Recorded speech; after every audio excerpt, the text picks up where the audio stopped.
Meena. Today we are going to recite Sankatanasana Ganesha Stotram with my friends. Om Shri Ganeshaya Namaha.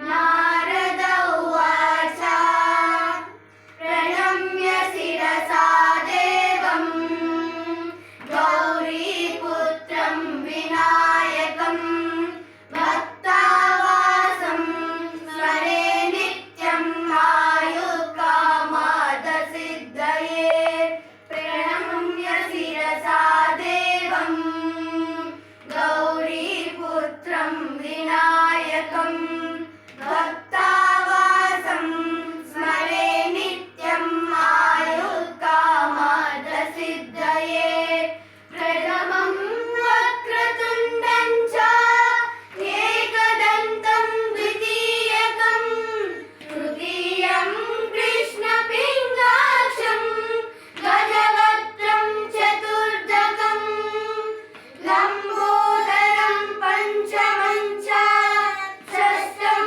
Vikatameva cha Saptamam Vignanadam cha Dhumravarnam Tadastamam Navamam Palachandram cha Dasamantu Vinayakam Ekadasam Ganapatim Dvadasantu Gajananam Dvadasaitani Namani Trishanyam Yavapate Naraha Nacha Vigna Bhayam